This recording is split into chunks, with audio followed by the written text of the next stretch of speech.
Andrew,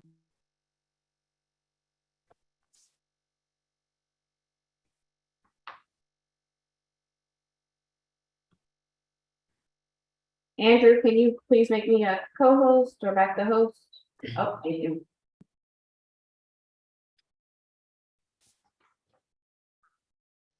Okay, Councilmember Gregory, we're ready whenever you all are.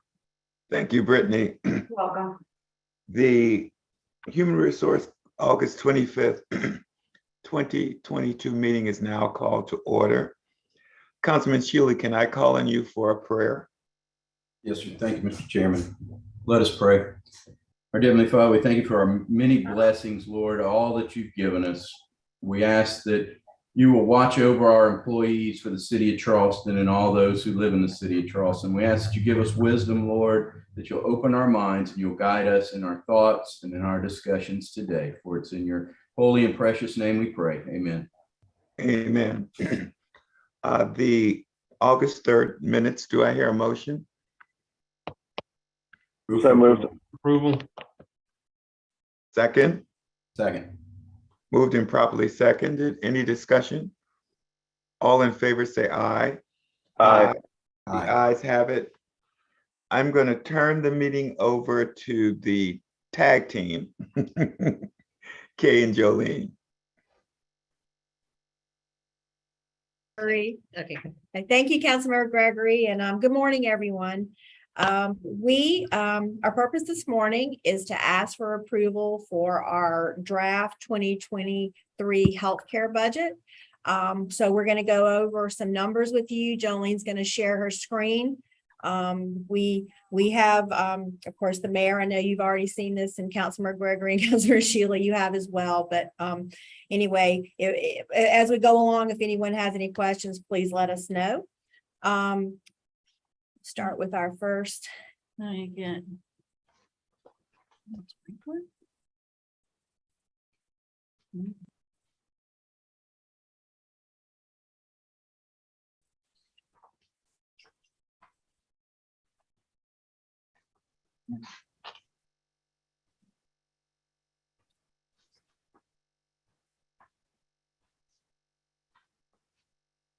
Can everybody see the screen? Yes. Okay. Yes. Great.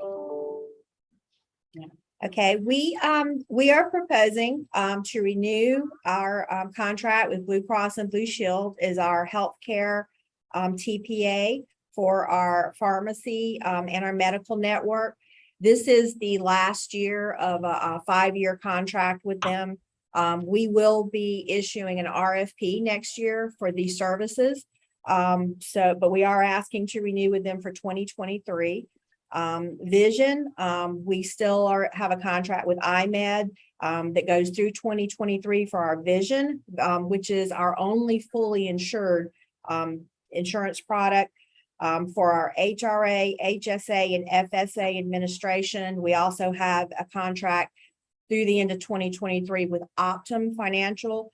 And for our stop loss reinsurance, typically stop loss insurance companies will not lock in this early. So we are asking to take that straight to Ways and Means at a later time. Our broker, Aon, is going to be bidding that out for us. So hopefully we'll get some competitive rates for that.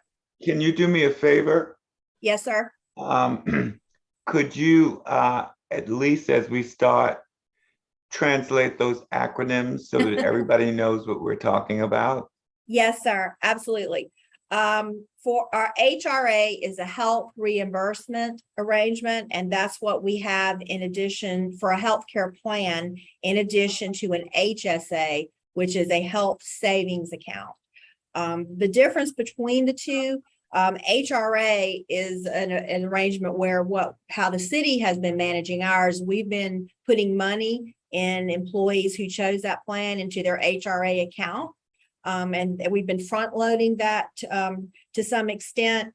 And basically employees would use that money, kind of fall into what is known as a donut hole, where they would be responsible for all the expenses and then go to an 80-20 plan where they would be paying 20% of the charges. A health savings account is a plan that belongs to the employee. specifically. It's portable, which is one reason why it's popular with our younger employees. They can take that amount with them. That's money you can contribute pre-tax, and the premiums are lower.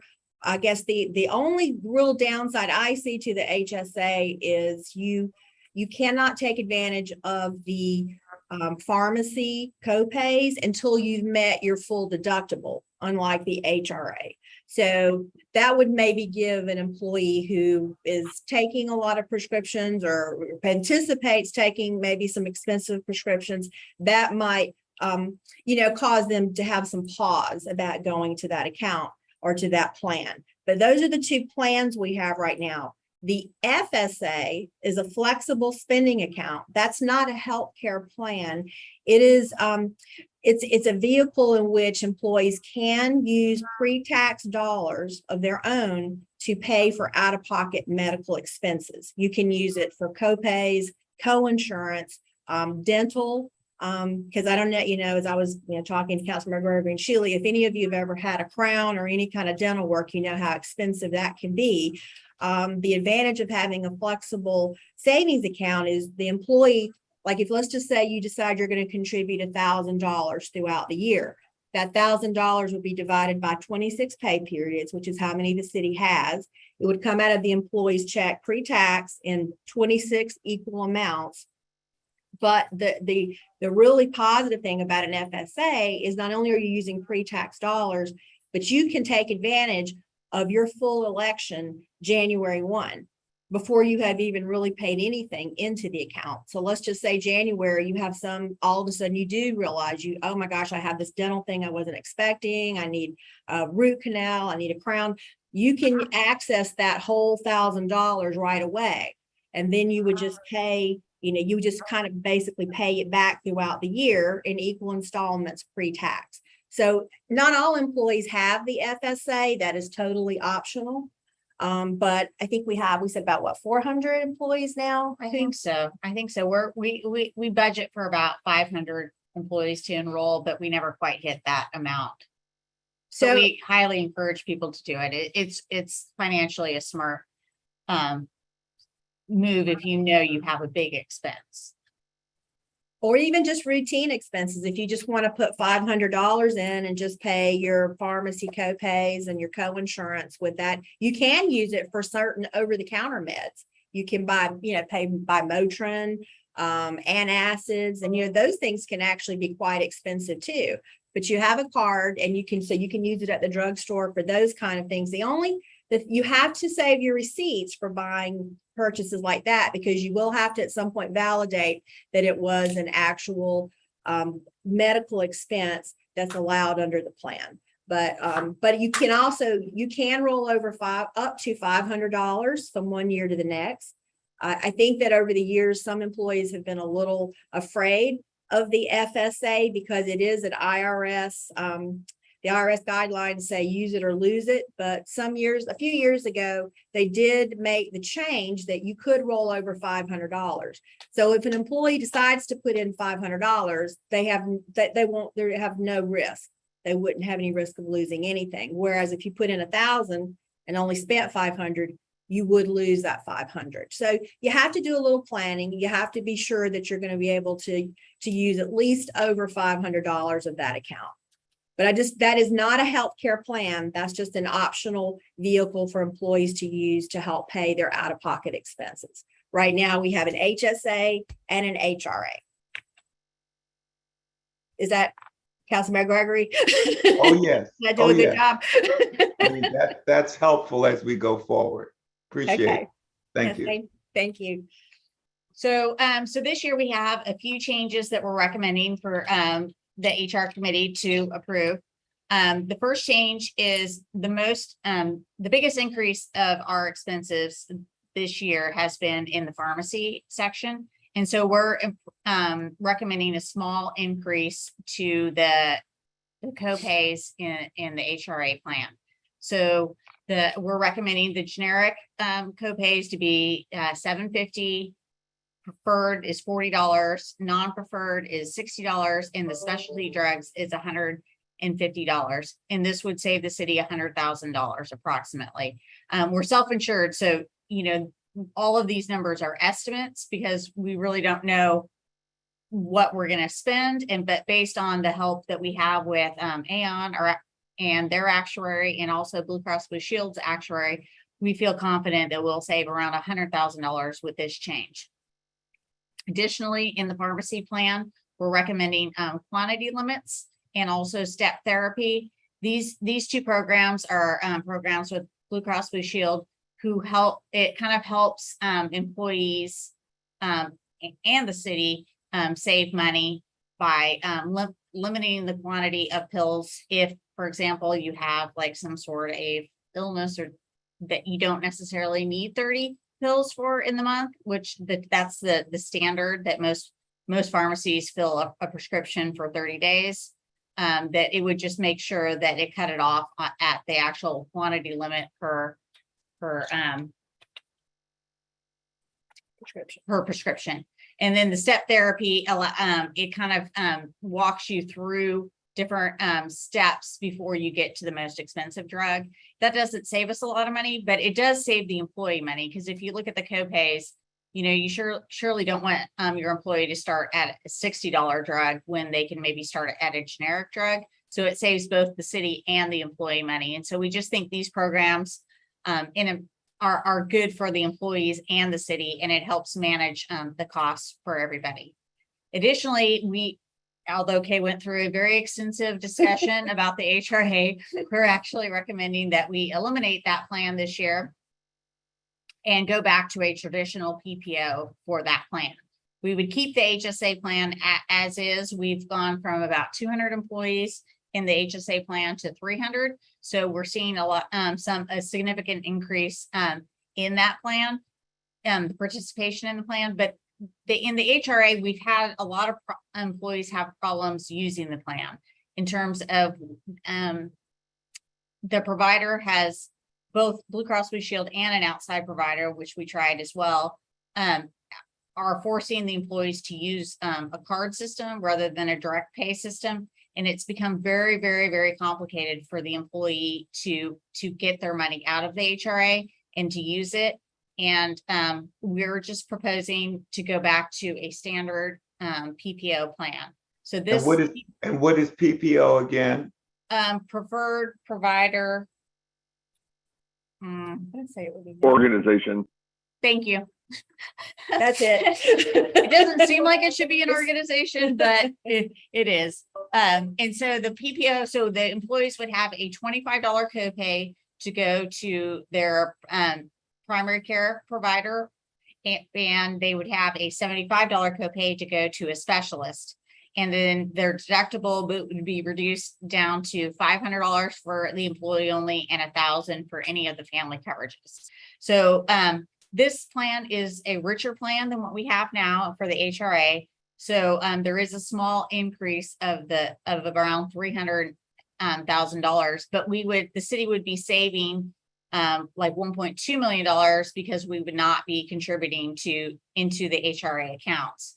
We would allow employees that whatever balance they have in the HRA account as of the end of this year, have 1 year to spend that towards their new PPO plan. So any expenses that they would have, that they would be able to carry that forward and use that in their PPO plan. We just feel like that's the right thing to do, is to allow them to spend down that money, because in 2023, but at the end of 2023, whatever money was left over we would just eliminate that account. So with that, the savings of the $1.2 million basically would be just in 2023. And so that we would just be knowing that we would be actually giving our employees a better plan, and just have to consider that in the budget going forward. Additionally, I'm not sure, I'm going to pull this down on my screen. You can't see this, so I'm going to pull it down a little bit. Is we're also doing the other change that we're recommending is, because we are eliminating the HRA account for the employees, we are looking at going to a wellness tracker.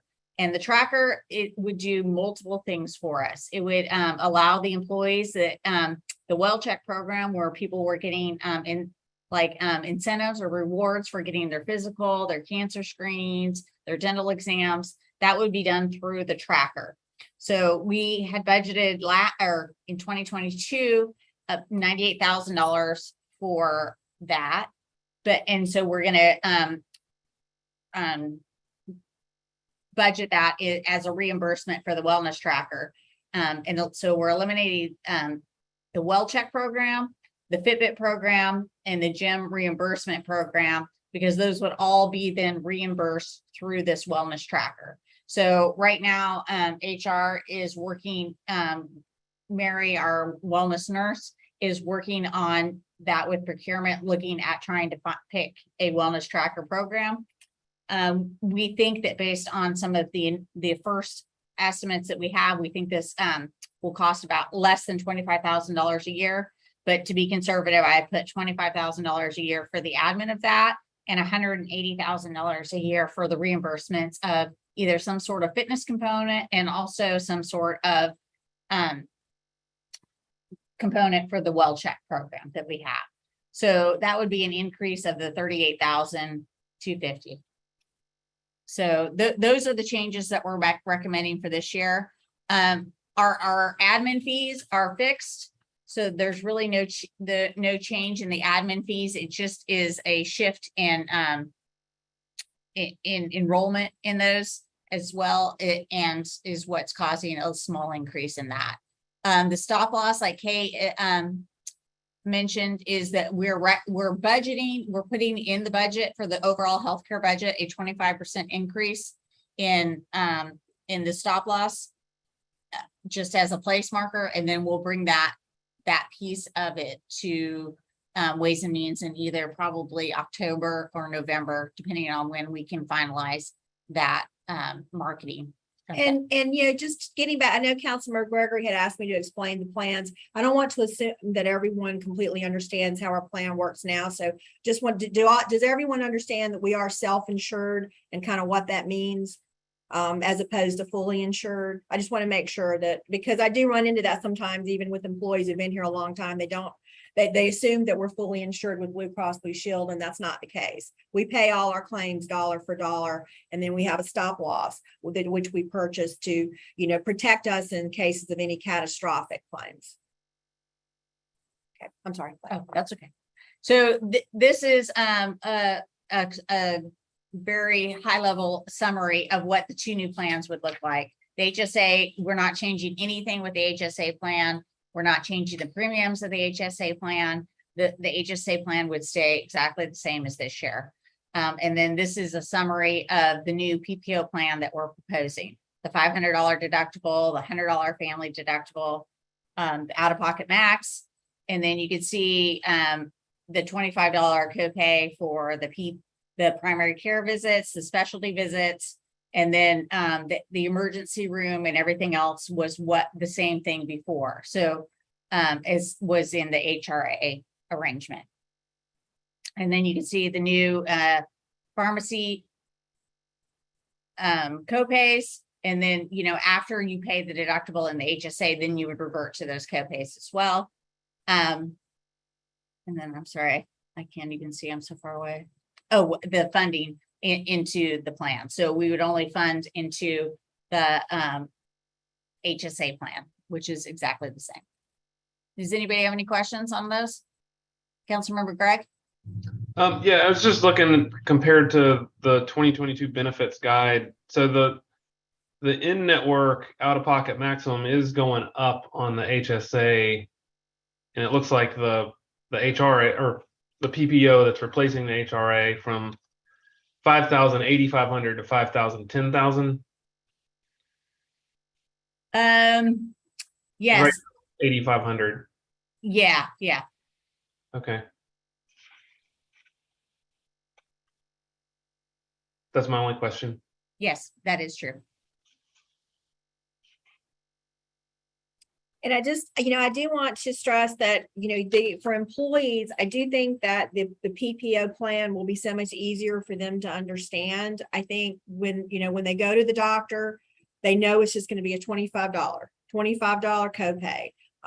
Because what we've struggled with over the years with the HRA is the employee, they go to the doctor, they get to the counter, and a lot of the doctors' offices don't really even understand the HRA plan, and they sometimes want full payment. Sometimes it's not the correct payment. I think it's just been very confusing to employees.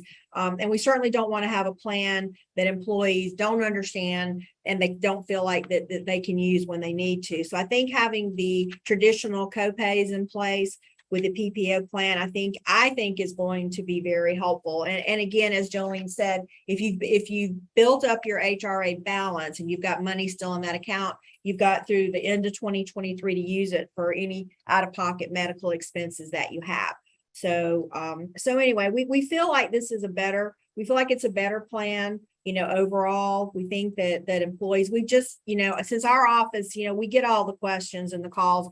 We know that there's been a lot of confusion with the HRA plan because we've experienced it. So we're hoping this is going to be met, positively by our employees. Yeah, I think it'll be simplified and it'll be easier for our employees to use. So, if you have a child that is sick or has a sinus infection, you're only going to be paying $25 rather than, am I in the donut hole? Am I using the money? What's my 80%? Or, what is the 80-20 split, the 20% that I have to pay? So, knowing that you only have to pay $25 to take your child to the doctor or to take yourself to the doctor, I think it is a huge benefit to our employees, and hopefully they'll use the medical system that we have in place.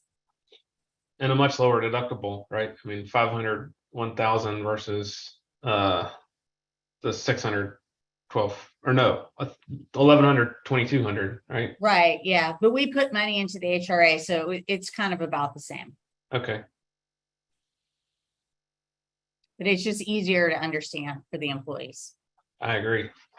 So I think if people understand their healthcare, they'll use it. And I think that's, it's a combination of, it's very difficult to use right now. And then we had some employees who probably, because of the COVID, didn't go to the doctor as much as they should, or didn't get their physical.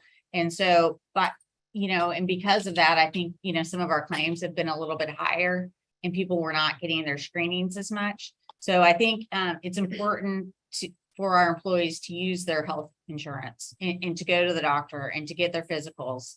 All the preventive care is still paid at 100%. We've done that for a very, very long time, even before the Affordable Health Care Act. For what it's worth, this is a really, really, really good package. I mean, compared to what's offered in the private sector. I know we're having a difficult time with turnover, but this is an enormous benefit. I hope we can promote that. I think Yeah, that's a good point. and We had Oh, go somebody ahead. last night where a department head was making a job offer, and they had connected me with the candidate to be able to share the benefits guide, a list of our perks, and offer a time to walk through our benefits so that they could look at their total compensation and not just the salary offer. I have a quick question with the elimination of like the gym reimbursement, which is just kind of a nice ancillary benefit, and the wellness tracker. Will gym reimbursement be a part of that? Yes. Yes. Okay, so it's not totally going away. It's just eliminated. Yeah, no. So rather than in calling it the gym reimbursement, it's going to be part of a wellness benefit. So people like, for example, I don't go to the gym, but I like to walk. So people who, and a lot of people who during the COVID have left their gyms and done things like biking, running, walking, yoga in the park, things like that. And so we want to try to reward people for being healthy other than just going to the gym, because a lot of people have picked up other types of fitness and exercise. And so it'll be something that we'll be able to reward. And I think depending on which tracker we pick will be determined on how the program will be rolled out and how people will be reimbursed. But we just felt like that we needed to come up with a more comprehensive wellness tracker program so that more people can be rewarded for healthy behaviors. Because you know, just losing, if anybody can, you know, become healthier, lose some weight, that really reduces the impact on our medical claims as well. And I just want to mention too that, you know, I think that it's going to be more meaningful to employees, because right now with the Well Check program, you go get your physical and you do get $50 at some point. You know, I think they do it once a quarter, deposited into your HRA account. But, you know, there's always money coming in and out of that account. Sometimes employees don't really see it or feel it or even realize that they're getting that. Whereas with the tracker, they're actually going to get money. They're going to get a check. They're going to get actual dollars. So I think, you know, it's helpful in that they'll actually feel that those reimbursement, those rewards, which is, of course, that's the whole point of the program, is to, you know, incentivize and encourage employees, you know, to get those screenings. So, and another thing about the tracker, But just so we know, when we talk about giving cash rewards, it will be included in your tax at the end of the year. They'll be added to your W-2 at the end of the year, so that it will be a taxable benefit.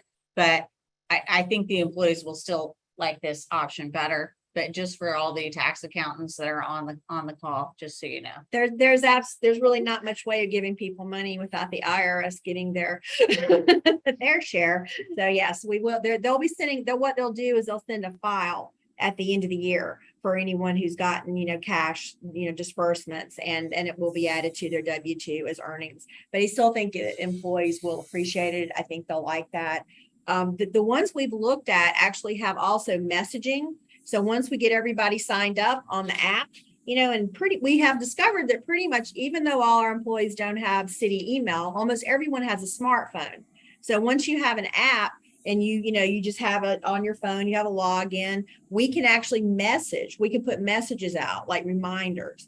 Hey, the health fair is coming up, you know, make sure you come, you know, we're going to have all of this available, the healthcare. And it can be, you know, we could be constantly messaging, not just employees who have email, but also just, you know, everyone who has this app on their phone. So I'm kind of seeing a lot of different, you know, potential uses for this. Mr. Chairman? Mayor. Yes, I'd just like to comment, and I've admitted to Jolene and Kay that my eyes kind of glaze over when it comes to medical insurance. That's why I let Sandy handle it. But I guess because this is more traditional, even I somewhat understand what we're proposing to do here, and so it seems simpler. So I would hope our employees would use it more, and as mentioned, that would hopefully lead to better health and well-being for our employees. So I want to thank Jolene and Kay and all the team here, because this kind of change didn't just, you know, proposal come to you overnight. They really spent a lot of time, you know, thinking this through and trying to make it better for our employees. So thank you all for all the efforts you put into that. And I think it's a good change for us and our employees to recommend. Thank you. Mayor, I would agree with you. And this is my second time through it, and I'm getting better at understanding.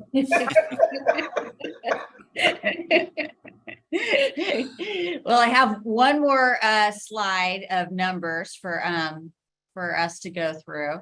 So hopefully I can go through this pretty quickly. So since we are, like we said, we've talked about, we're self-insured. So we're anticipating paying about $20.7 million in medical claims. That's medical and pharmacy is in that number. The dental is 1.2 million.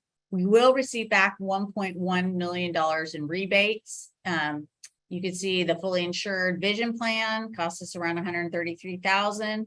And then the plan design changes that we're recommending from the first page is saving us about $1 million.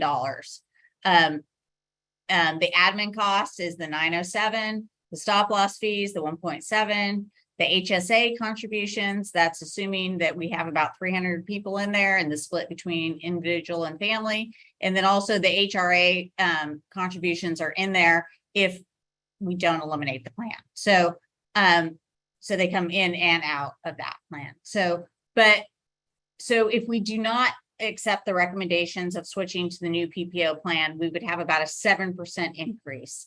With these changes, we're at 2.4.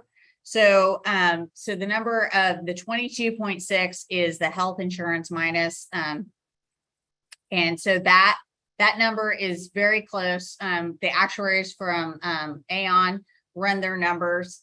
They thought that we'd be about 22.5 million. I'm a little bit more conservative there. I came up with the 22.6 million. So I think that's a good number. It's about a 2.5% increase from last year's budget. And then we're at an overall budget of 3.4 per employee enrolled. So we have a slight decrease in the number of employees. Right now, we have about only 1,540 employees in the plan right now, but obviously, hopefully we'll fill some of those open vacancies, and we'll be back up to what we normally budget for healthcare. The other numbers are pretty consistent with last year. The FSA, we talked about the flexible spending account. I mean, I think that is a great way to supplement your medical spend. I've done it every year. I usually always spend through all my money. My family's pretty healthy, but still something always comes up. I always need a new pair of glasses. I need to get a cavity filled. Who knows? My son needs to go to the chiropractor like a quadrillion times, but whatever. So, I easily spend that money every year, and it's something that I highly recommend for every employee. The COBRA and retiree administration, that's for the billing of those employees or, employees that have left us. The wellness program, like I said, that's where the gym reimbursement was originally in there. And so that money we've taken out as part of that. There's the health fair still in there. The diabetes program, it costs us about $20,000 a year to run that program. We haven't been getting a return on investment report for a while. So instead of budgeting a savings, we're just budgeting the actual cost. The diabetes program is a great program for anybody who's a diabetic. If you participate in the program and you meet with a wellness coach, then you get your drugs and your supplies free. So that includes any insulin, any other diabetic drugs you need, any heart medicine like blood pressure or cholesterol medicine is all free as long as you participate in the program. And really, we've always budgeted a savings, and I really think that we are still saving money by having the program. But because we don't have a return on investment report right now, I didn't feel comfortable budgeting a savings, but only a cost. But if we save one, incident where a diabetic's in the hospital for a long time, if we prevent them from having a stroke or needing to go on dialysis, I mean, you save a significant amount of money by doing that. So it's just a program to help control their A1C, to meet with them, to see what they can do to improve or, reduce that value. And they're meeting with a pharmacist coach. And external, obviously we don't have pharmacists in the city, but they're actually meeting with a pharmacist coach. And how many times during a year they meet with a pharmacist coach kind of depends on whether or not they're controlling their A1C. Yeah, and we've been doing this program for maybe 20 years. I'm not sure. I've lost track over all the years of when we started doing it, but we were part of the 10 city pilot program that we did. And because we had such success with that, it rolled out of that initial grant program, and we've been managing with the South Carolina Pharmaceutical Association. And so, but because of some of the turnover they've had, they're not able to do that return on investment report anymore. Let's see. So the next line is the vaccines, for the flu and the COVID. We don't have as many people participating in that program on site. Some people go get their own flu shot or vaccine booster. at other facilities, but so we think that the 39,000 is just for the on-site vaccines. The wellness program, that's just the programs that Mary, that the wellness nurse runs. And then you can see the well check comes out. The vendor for the new wellness tractor is put in there. We moved some of the money from the weight loss program into the wellness tracker. The firefighters' mental health coverage, that's something that we've done year over year since the fire. And then the Affordable Health Care Act, the big Corey fee, is what we pay just based on the IRS calculation. That goes up slightly every year. So with that, you know, we have an overall increase of 3.1%, which is great. Trend is around 6%. So we always try to stay below that. I think with these recommendations, I think this is a great plan for our employees, and it's pretty fiscally responsible as well. So does anybody have any questions? Okay, so then I'll go over the premiums. So we're going to keep the premiums for the HSA plan the same. Obviously, you know, we're eliminating the HRA rate if you and the new PPO rates are very comparable to the HRA rate. And we did that on purpose to try to keep those rates the same. You know, that the plan does cost us a little bit more, so there's a small increase in there. The vision are the same, and the dental has gone up slightly. So you can see it's a quarter for the employee per pay period and 50 cents for all the family coverage per pay period. So does anybody have any questions on those premiums? I don't see anybody with a question, so I can only see Councilmember Gregory and Councilmember Brady and the mayor. So if you have a question, please, in my squares, I can only see you guys. So if you have somebody, please speak up. And then the retiree rates. So the retiree rates, depending on which plan you were in, we did have a grandfathered PPO plan from way back when, that if somebody was in that plan, that they were paying those rates. And then some of the retirees were in the HRA rate. If you're in the HRA rate, you're going to be paying a little bit more. If you're in the old grandfather PPO plan, you're going to be paying a little bit less. And depending on which category you are in, because some of the retirees shift in between these categories depending on their family situation. So these are the rates for the retirees for next year. The rates calculation has been what we've done all along. Basically, you take the COBRA rate, which is the rate, you know, that the actuaries calculate to determine what the plan costs per category, minus what the city contributes, which is always trended up by the CPI. This year, we used the 4.7% trend for CPI for medical costs, which was I pulled out of the southern region. So it's about that is what we it's not exact, you know, but it's close to around that 4.7%. And then subtracted is what they pay. They pay 100% of the dental and 100% of the vision. But once you hit the Medicare eligible age for the medical plan, then you roll off into Medicare, but you're allowed to still continue with the dental and vision. So that's just kind of a background for some of the newer council members for the retirees. So can you go over the discussion that we had regarding council member Waring's issue regarding people who are Social Security eligible, why they can be taken off of our plans? Sure. So just in basic, I know that Councilmember Waring had asked us if employees over that are Medicare eligible, if they can be taken off of our plan. And that if you're an actual employee, that's not, you can't do that. So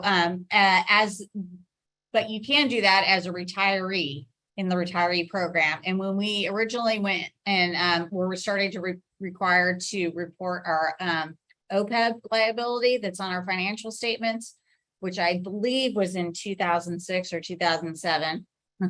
My memory's a little shaky back that far, but I can't remember exactly which year we did, but whatever year that we initiated our OPEB calculation and had to start reporting that liability on the financial statements was the year that we shifted the retirees from being able to stay in our plan forever to that whenever they became Medicare eligible, that you can come off the plan. So at that point, we looked at that and we realized that that would save the city some money on our overall liability, and that's been in effect since that year. So we're not proposing any changes to that. And because of the way that the law is set up and the compliance issue is that as if you are an employee, that we can't change that requirements for if you're Medicare eligible. So because it would be age discrimination.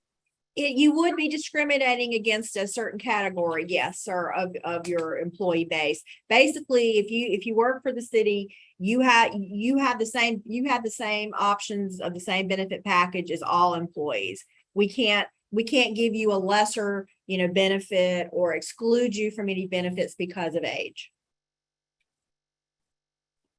Mr. Chairman, Keith Waring? right. Jolie, can we offer it as a choice, not a mandatory? Can there be another choice if I am over 65, and if I wanted to choose, in particular now, and this is very new for everybody, so nobody has any information on this. The package that was just passed through that the president signed that will reduce medical prescriptions for retirees, people on Medicare. If they had a choice to go to a Medicare supplement versus the city plan, I'm not saying mandatory, you've answered that question, and thank you for researching that. I'm just wondering if there's a better option potentially for a person 65 and older by going the supplemental route, because at 65, you have to sign up for Medicare anyway, versus what they pay as a employee, or whether the coverage would be more comprehensive. You can't force them, I get that. But if they had a choice, I don't know, maybe if the city saves money, maybe the city can help them and a little bit, and you have a win-win on both sides. That's what I'm thinking. I think, any employee has a choice of whether or not to pick up our plan. I know there are several employees who have the option for TRICARE and they choose to take the TRICARE instead of the city's plan. We could definitely look into that and talk to about what we would be legally allowed to encourage. I'm not really sure on what the city's what the compliance is on encouraging that, but I wouldn't say encourage you, offering it as a choice. They can look at our plan and say, thank you, I'm gonna take it. Or if they had a choice, a Medicare supplemental choice, and knew the cost, just like we explaining the differences. Somebody has to explain the differences in what we have now and what we change into. There could be an explanation on hopefully a pretty comprehensive Medicare supplemental plan. So that's just one question. You don't have to give me the answer now. That's just okay. We'll look into that and get back to you. And I think at times at our benefits fair, we've invited Shelley Quignia with the Palmetto Project, and she helped us at one time enroll people in the ACA plans, but we offer her name to retirees who are aging off our plan to help them in looking at Medicare. And so we could even have her come to the benefits fair and she could be there to be able to answer questions, because we would definitely want to offer somebody who is licensed to be able to explain that plan. So that definitely wouldn't be our team. Right. But we could have her available, and I'm sure she'd be glad to come or send someone from her staff. I think one other question. So do we have people who have retired and come back to work for the city full time?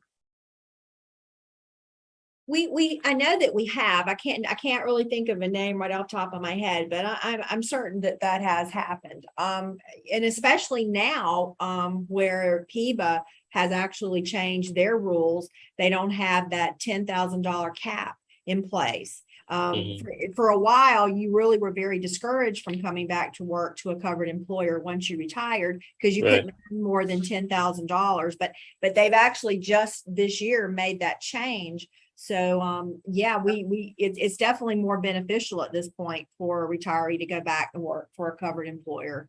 The Let me two take people it- I can think of did come back and left, but like Kay said, I could see more people coming back if they've been out of work for 12 months and now not under the earning restrictions. And one other question on that, and that's my last one. When they come back, this may be an Amy question. Do we have to still pay in the retirement plan for them? They have to pay in, and we have to pay in as well. Oh. And that's kind of the one downside, I think, even now that the earnings limits aren't in place. When they think about that, if they come to a PIBA employer, they're still going to have to pay 9% in and never see that. And that's not going to factor into their retirement. Sometimes that might make them look at other employers where that contribution is not required. I get that. Thank you. Thank you very much.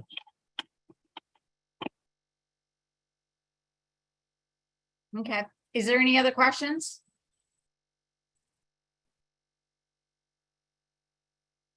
Okay, I guess I'll turn it over to Councilmember Gregory to get a approval. Request. You know, like the mayor said, you know, I think you guys have been quite thorough in helping people who really don't understand. You made it a little bit more understandable to the committee. I mean, it's up to us now to make a determination as to whether or not we're going to approve and send this forward. Do I hear a motion? I move for approval, Mr. Chairman. Second. Moved and properly seconded. Any discussion? If not, all in favor say aye. Aye. Aye. The ayes have it. Is there anything else to come before the committee? I do. One question, Mr. Chairman. When Yeah. we add up our benefit package, and this goes beyond healthcare, but what's the dollar amount? In other words, health, disability, retirement, sick leave, annual leave. What's the bottom number per employee? I think we were somewhere around 10,000. Correct me if I'm wrong. It got to be more than that. The medical plan is about that. Let's see. I don't know what it is for the other ones, but you could see we spend about 15,000 per enrollee For just for for medical. the medical. So, I mean, I think Amy budgets around 40% of their salary, which goes towards benefits. And Amy, is that right? I think I saw you on here. Yeah, that's right. It's a little bit, it's a little bit more than just 40%. I don't know exactly, but it's in the 40% range, yes. So Heather, following up on Councilmember Waring's question, when you have that kind of conversation with a prospective employee, can you get it down to where you say it's X dollars per hour or X dollars per year, the value of our benefits package? We could probably do it with giving kind of an average salary for an employee who makes X amount of money it's worth, and then use the percentage that budget uses, the roughly 40%, to give them that information. I see. See, the reason I'm asking that question, we just took the minimum wage basically up to $15 an hour. If you took that times 2,080, which is 40 hours a week, 52 weeks, that's 32,200. The medical is roughly 50% of that. So by the time you add the other fringe benefits, I think on the lower paid or the average employee, it's more than 40%. It's probably around 50, maybe 60%. I think you're absolutely right, Councilmember Waring, because it really is a percentage, and the lower an employee's salary, the higher percentage we pay for their benefits, the higher percentage of their salary. You are correct. Well, So see, when you get to those people, basically, I'm gonna say $20 an hour and below. Somehow it's almost like they got a great package, no doubt about it. But they walking with their feet going to the private sector for a lesser package and the dollar per hour. $2 an hour is a incentive for them to leave because they're saying we got to buy a grocery now and we got to pay for rent now. And I get the retirement and I get the disability, but I got to feed my family now. And somehow, collectively, you got to try to cure that. Where you get 40+% vacancy rate in public works.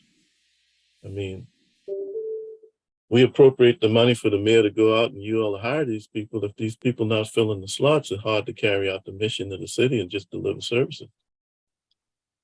Anyway, that's why I'm kind of interested in that number. I would agree with you, Councilman Weary. We're not really telling that story. I just don't think people really look at it that way. But it is, in fact, a sizable benefit package. It is.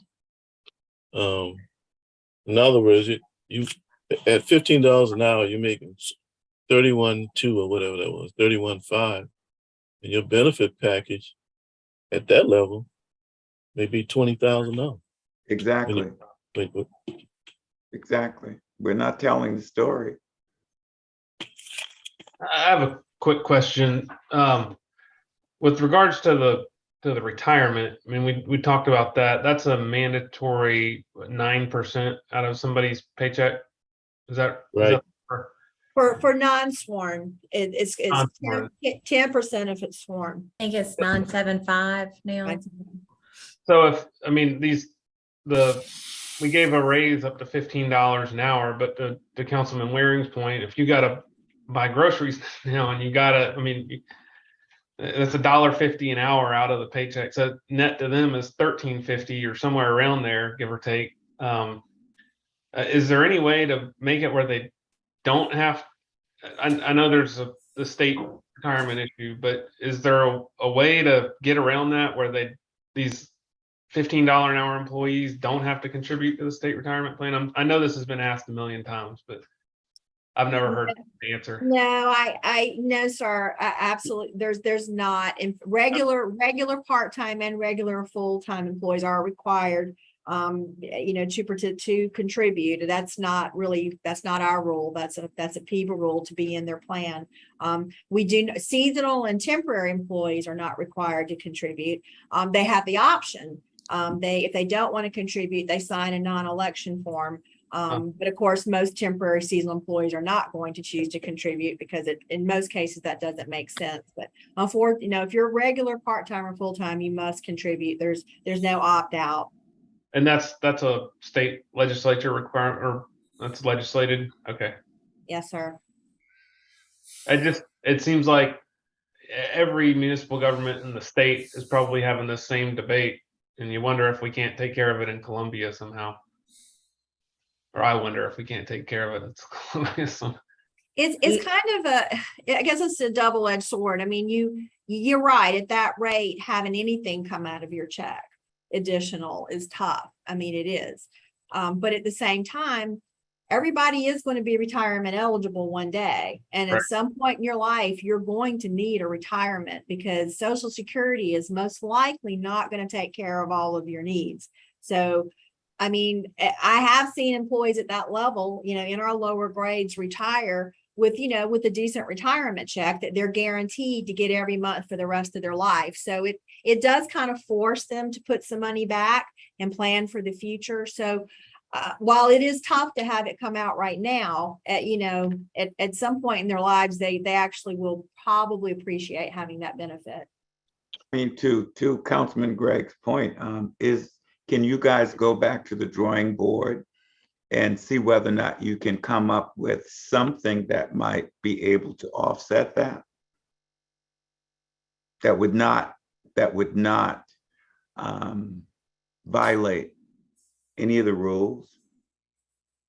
I guess the only thing that I can think of right off the top of my head that would offset it would be a pay increase if we just simply paid them an additional 9%.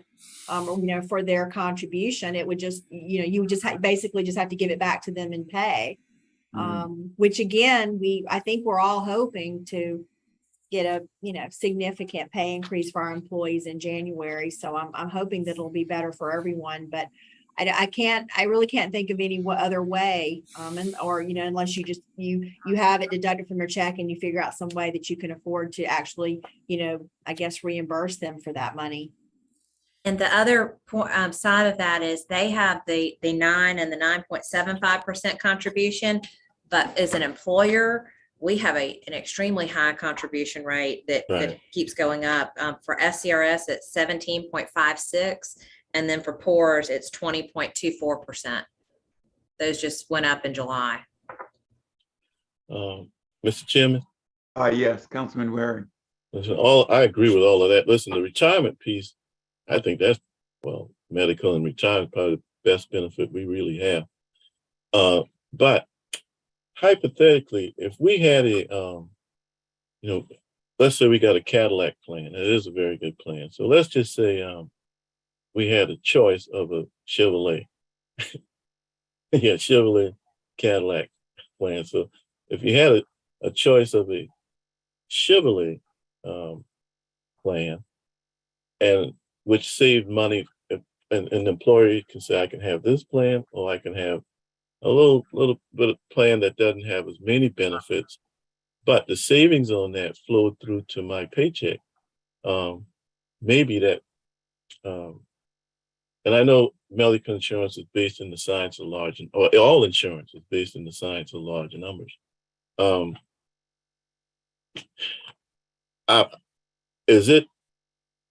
Could we do that if there was a plan A and then there was plan A plus, and let's say this is the A plus that we just voted on to approve, and I'm gonna vote on that at council to approve it.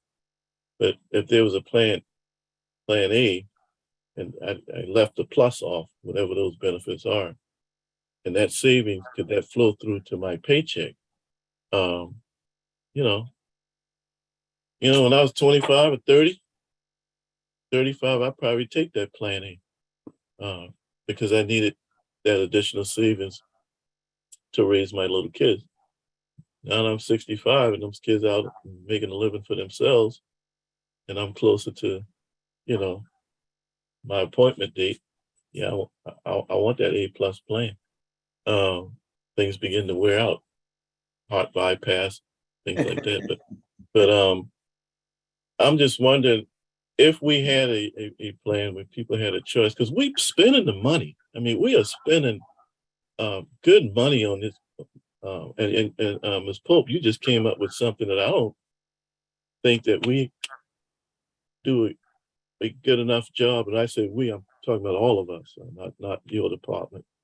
The match that we put on that retirement that Councilman Greg just asked about, the employees putting in 9 point something, but that part that we come and in effect put in more than they do.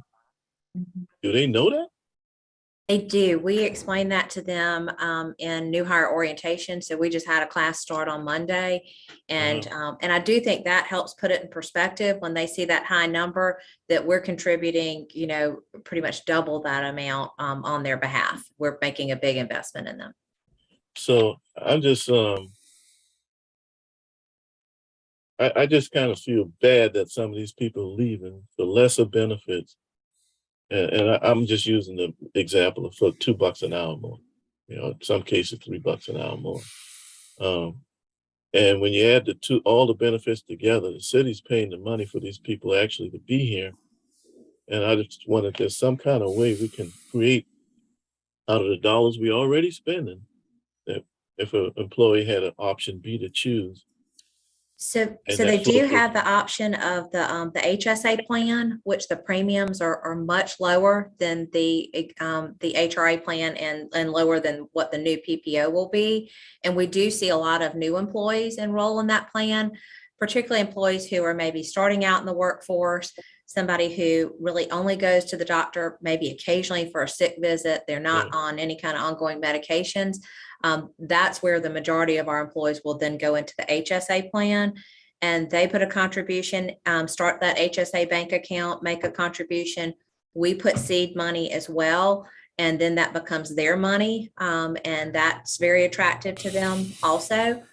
So we've got that lower level plan with a much more reduced premium there for that reason.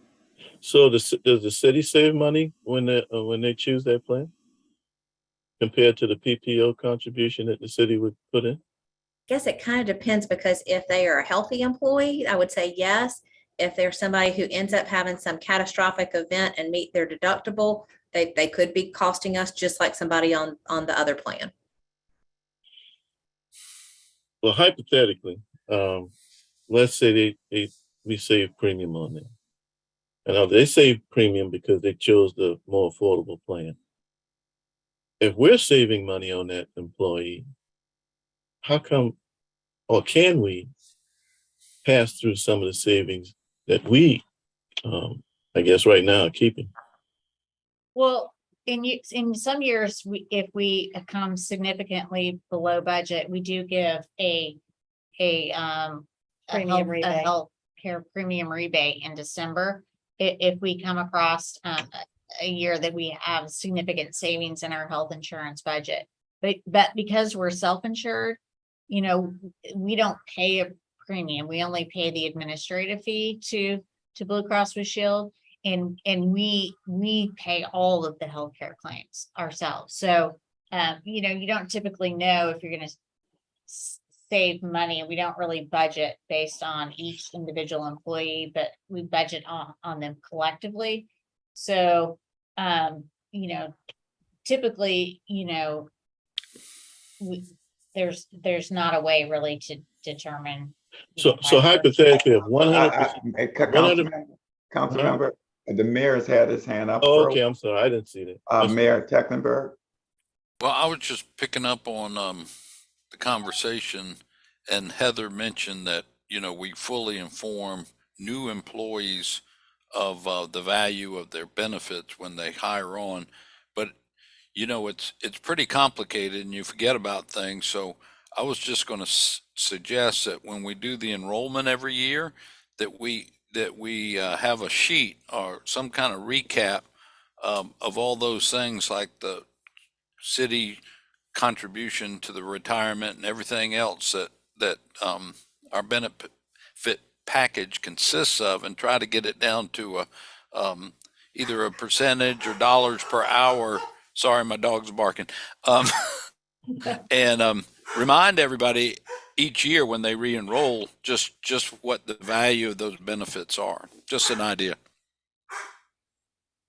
Councilman Ware. I think that would be good. One thing I wanted to mention to Councilmember Waring, when you asked about kind of rewarding people for being healthy and for not costing the plan, we do that in a way through the Well Check program, which will now go through the fitness app. So if you go get a physical every year, and that would be covered 100% on either plan, we would give you $50 currently in your bank account, whether it be the HRA or HSA. That type of credit will then go into this fitness app, where we will be paying that directly to you through a check. So I guess in a way we do give them that money back, if that helps address that question. Yeah, believe me, that's good. But I guess this question is to Jolie. If everybody was on the PPO plan, we would have the hard costs. We would know. On the HSA plan, if there's a saving because I wasn't sick, it just kind of, I guess, inures to the city. Versus if you were over in the PPO plan, you got a hard premium for, I don't know, 1,540 employees or whatever it is. At the end of the year, I know it's going to be a higher number, but on that side, we could determine, I don't know, let's say we had PPO plan 1 and PPO plan 2. Plan 1 is has not as many benefits as plan 2. At that point, we would notice the cost differential in that particular case. But anyway, I'm just trying to cast a wide net to see if there's any way if a person were to choose lesser benefits, if that savings could flow through to their paycheck. That's trying to find a way to do that. I guess, and Ms. Pope, you just came up with one example there, $50 if I took a physical. But just one if there's because God knows the city is laying the money out. Just that Right, well, they do save money in their premiums, the amount that Right. they pay for, because that plan is considered to be costing the city less money. right, right, and that's one reason they make that choice. But Right. if they're saving money, if the city is saving money, I understand we don't know exactly how much the city may be saving or not. But if there is a savings, just like that employee made that choice to take a plan with slightly less benefits, how can the city, if we experience a saving, and I'm not saying pass all the savings on to the employee, but pass some savings on to the employee, kind of like in the form that Ms. Pope just talked about as a result of going to get a physical. We can look into that, for something to do for the following year, to see if there's some way to reward, but we usually do try to give at the end of the year to all employees that are enrolled in the healthcare. We'll give them a healthcare saving. What do you guys call it? We call it premium rebate. Or premium rebate. So if we've saved a lot of money and people have been healthier than in years and we come in below budget, we try to give money back in December to the employees based on how much money we've spent. And we do those in the years that, that we're significantly under budget. We try to give the money back to the employees based on what we budgeted through that premium rebate. So we do that, and we try to, just incentivize all employees to be as healthy as possible by doing everything they need to do, by getting their physicals. We reward them that way. Anytime you go to the doctor and you prevent something, or catch something early, you save the city money. So we try to reward them in steps along the way. And then at the end of the year, if it's a good year, then we give back all the employees that are enrolled in the program. So, but we can look into that. And as we're going to do the RFP starting in January for 2024, there might be some way that we can figure out a way to build that into the new program for 2024. But that's an excellent idea to try to give money back to employees who are healthy. Okay. All right. No, thanks for the extra effort. You're welcome. Great conversation. Is there anything else to be brought before the committee? Any more questions? Councilman Waring, thanks for that discussion. If not, do I hear a motion for adjournment? So moved. Meeting adjourned. Take care, folks. Thanks, team. Thank y'all. Bye-bye. Yeah. Okay.